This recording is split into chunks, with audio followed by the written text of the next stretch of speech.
jalan sendirian. Di belakang rumahnya ada, tahu nggak yang banyak pohon apa namanya? Ada hutan. Jalan sendiri, tiba-tiba ketika dia jalan di belakang rumah yang ada hutan itu, dia mendengar suara begini. Tolong! Tolong! Malah diketawain. Tolong! Tolong! Anak laki-laki yang pemberani itu mendengar suara teriakan minta tolong. Dia bilang gini, "Hei, aku mendengar ada suara teriakan minta lontong." Oh, salah. Minta tolong. Suaranya lagi dari mana ya? Tolong, tolong aku. Ketika dia mendengar suara itu lebih jelas, dia yakin betul suaranya berada dari dalam hutan. Karena dia berani dan ingin menolong, dia jalan masuk, melewati pohon-pohon, semakin jauh, semakin suasananya gelap, dia masuk, mendekat ke arah sumber suara.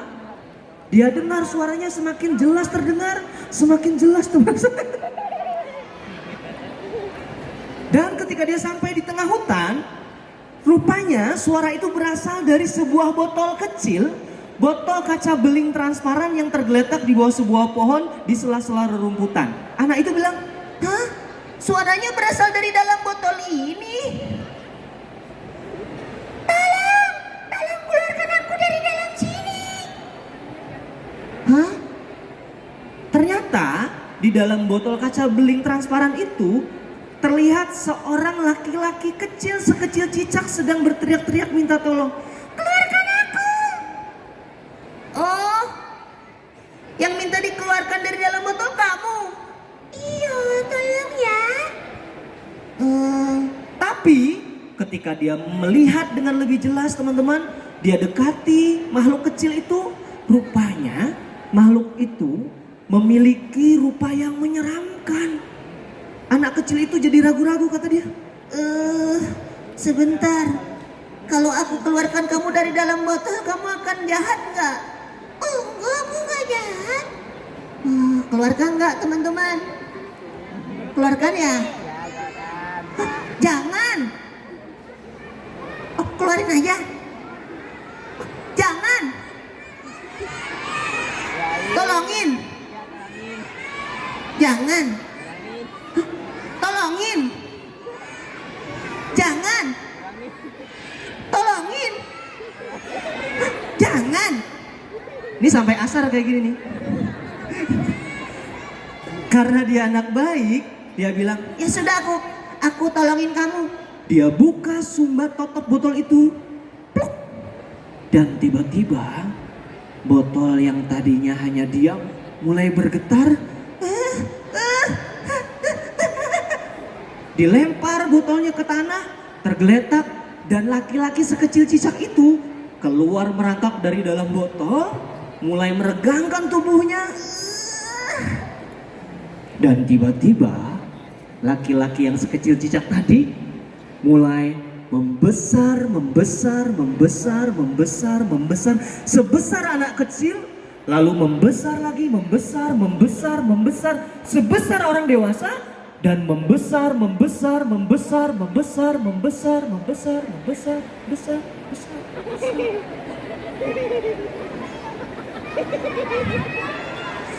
Sampai setinggi pohon yang paling tinggi di hutan itu. Dan rupanya suaranya juga membesar. Dia bilang gini.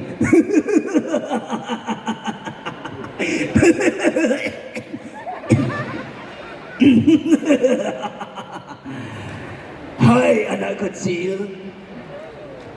"Wow, kamu tadi di dalam botol dan sekarang kamu jadi raksasa." "Betul sekali. Kau telah menyelamatkan aku keluar dari dalam botol itu. Dan tahukah kamu, aku sudah terkurung 1000 tahun di dalam botol itu. Dan sekarang aku lapar. Karena kau ada di sini, maka kau akan aku jadikan makan siangku." Apa? Anak laki-laki pemberani itu tidak takut. Dia maju selangkah, dia tunjuk wajah raksasa itu dan dia berkata, "Hei, aku sudah menolongmu keluar dari dalam botol dan kamu malah mau memakan aku. Itu tidak adil, membalas kebaikan dengan kejahatan." Kau masih kecil, kau tidak tahu apa-apa. Dengarkan baik-baik ya. Semua manusia dewasa melakukan itu. Semua manusia suka membalas kebaikan dengan kejahatan. Aku tidak percaya. Aku tidak pernah mendengarnya. Apakah betul teman-teman? Hei, kalian tidak tahu apa-apa. Semua manusia membalas kebaikan dengan kejahatan kan? Angin, aku ingin bertanya sesuatu kepadamu. Kata angin, Bertanya apa? aku sudah menolong raksasa besar ini keluar dari dalam botol, tapi dia malah mau memakan aku. Bukankah tidak adil membalas kebaikan dengan kejahatan, angin? Tahu nggak angin bilang apa? Angin bilang gini, Aku angin, anak kecil. Aku selalu baik dengan manusia.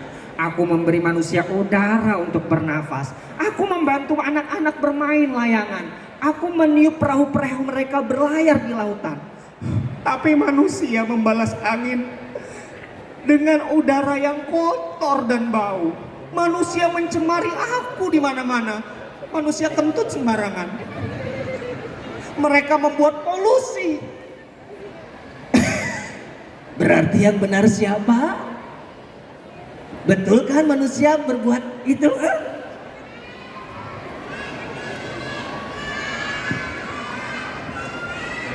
berarti benar manusia selalu membalas kebaikan dengan kejahatan, ya angin? Aku tidak bisa memutuskannya. Coba kalian bertanya dengan saudara kami yang lebih tua namanya Sungai. Sungai hidup lebih lama dengan manusia. Lalu mereka berjalan bersamping-sampingan, teman-teman, turun dari lembah, sampailah di hulu sungai. Lalu anak kecil itu bertanya kepada sungai, kata dia, "Sungai, aku sudah menolong raksasa besar ini keluar dari dalam botol, tapi dia malah mau makan aku. Bukankah tidak adil sungai membalas kebaikan dengan kejahatan?" Sungai bilang apa? Dia bilang ini, Aku sungai, baik sama manusia. Aku memberi mereka air untuk minum, untuk mandi dan mencuci.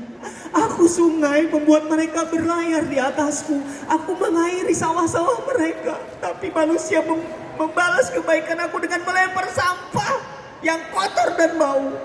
Mereka membuang limbah kepadaku. Berarti betul kan? Manusia membalas kebaikan dengan kejahatan kan? Iya.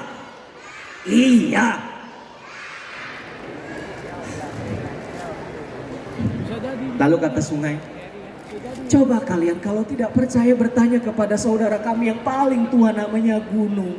Maka anak kecil itu dan raksasa berjalan bersamping-sampingan naik ke atas gunung, dan ketika sampai di puncak, anak kecil itu bertanya kepada gunung yang sudah tua, "Gunung, Ya apa itu? aku di sini." Oh, ada anak kecil sama raksasa besar. Ada apa? "Aku ingin cerita. Aku sudah mengeluarkan raksasa besar ini keluar dari dalam botol, tapi dia malah mau memakan aku. Bukankah tidak adil membalas kebaikan dengan kejahatan, Gunung?" Kata gunung yang udah tua gini, Dengarkan ya anak kecil. Aku gunung baik sama manusia. Aku memberi mereka pohon untuk membuat rumah dan bangunan. Aku memberi manusia pasir, tanah, bahkan bahan tambang untuk mereka hidup dengan layak. Tapi manusia menebang pohon dengan sangat sembarangan, sampai botak palaku. berarti yang benar raksasa, ya Gunung. Manusia selalu membalas kebaikan dengan kejahatan. Aku tidak bisa memutuskannya sampai aku melihat kejadian awalnya. Bagaimana bisa seorang raksasa besar masuk dalam botol kecil? Kata raksasa itu, bisa, aku akan menunjukkannya kepadamu gunung. Maka mereka turun kembali ke hutan tempat mereka pertama bertemu. Lalu kata raksasa itu, hei gunung, aku tadinya berada di dalam botol ini. Oh, tapi aku tidak percaya. Bagaimana caranya? Aku akan memperlihatkannya.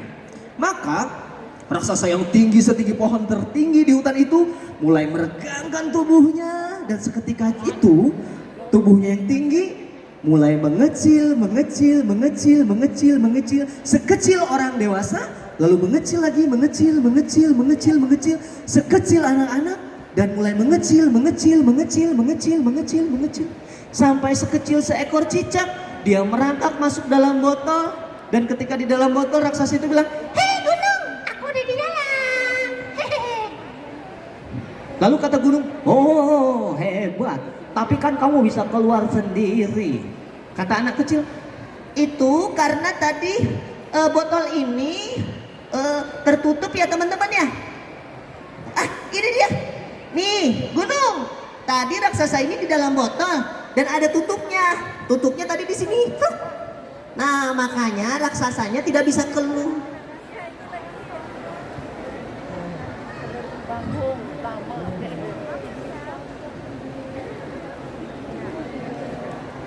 Kenapa?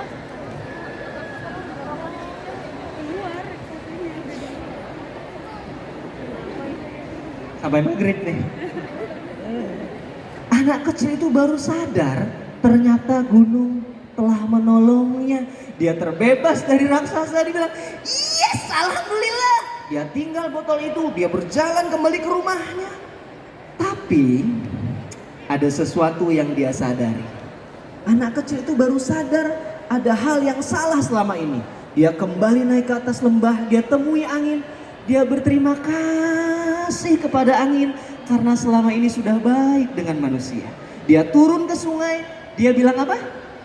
Dia berterima kasih kepada sungai karena selama ini sudah baik sama manusia. Dan dia naik ke atas gunung, dia temui gunung dan dia berterima kasih kepada gunung karena selama ini sudah baik dengan manusia. Lalu dia meminta maaf kepada ketiganya, dan ketika dia pulang ke kampungnya, dia temui siapa?